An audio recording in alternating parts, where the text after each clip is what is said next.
سلام دوستوں، the right way میں ایک بار پھر سے خوش آمدید۔ ایک بار ایک دیہاتی شہر گیا۔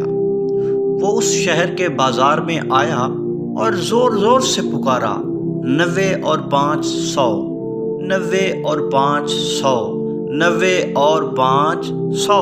جو بھی دیہاتی کا یہ حساب سنتا وہ ہنس دیتا۔ ایک شہری دیہاتی کے پاس آیا اور بولا، بھائی 90 اور 500 نہیں ہوتے بلکہ 90 اور 1000 ہوتے ہیں۔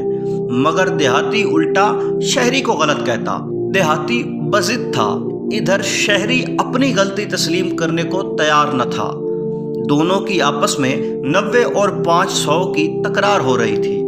جب دونوں ہی اپنی اپنی ضد پر قائم رہے تو بہت سے لوگ وہاں جمع ہو گئے کہ دیکھیں 90 اور 500 والا کیا معاملہ ہے۔ آخر وہ شہری ہار مانتے ہوئے بولا، اچھا 5 تمہیں معاف کیے، لاؤ 95 روپے ہی دے دو۔ دیہاتی یہ سن کر ہکا بکا رہ گیا، کیونکہ وہ تو ایک صرف مذاق کر رہا تھا، وہ تو صرف لوگوں کا ریئیکشن جاننا چاہتا تھا۔ اب تو لینے کے دینے پڑ گئے تھے۔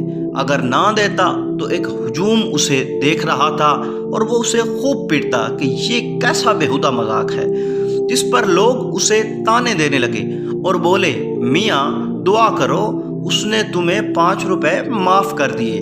آج کے دور میں کون ایسا کرتا ہے، مرتا کیا نہ کرتا۔ دیہاتی نے اپنی جیب سے 95 روپے گن کر شہری کو دے دیے اور پھر بدلہ لینے کی ٹھان لی۔ دوسرے ہی دن دیہاتی نے ایک لوہے کی گھڑی ہاتھ میں پہنی اور شہری کے گھر کے قریب گھومنے لگا۔ آخر شہری، جس کا گھر دیہاتی پہلے ہی دیکھ چکا تھا، گھر سے باہر آیا تو دیہاتی اس کے قریب تیزی سے آیا اور بولا، بھائی میں برباد ہو گیا، لٹ گیا، میری بازار میں جیب کاٹ لی گئی، یہاں تک کہ میرے پاس گاؤں واپس جانے تک کے پیسے نہیں ہیں۔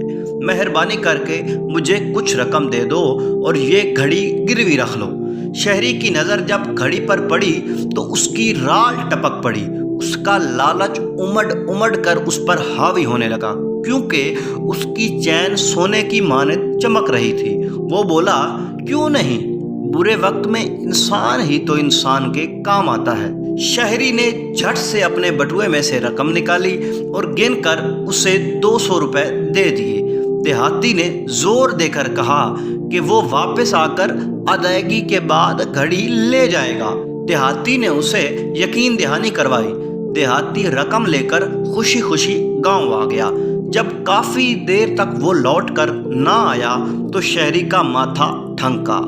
اس نے وہ گھڑی ایک سنار کو دکھائی تو انکشاف ہوا کہ گھڑی کی چین پر سنہری پالش کر کے اسے سونے کی بنایا گیا تھا۔ اب تو شہری اپنا سر پیٹ کر رہ گیا۔ دیہاتی اس سے اپنی کھوئی جانے والی رقم کا بدلہ لے گیا تھا۔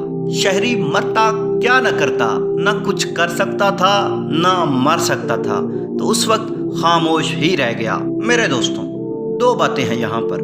مذاق اتنا کریں کہ جس سے نہ آپ کو نقصان ہو نہ سامنے والے کو نقصان ہو، ایک حد میں مذاق ہو، اور لالچ تو بالکل بھی نہ کریں۔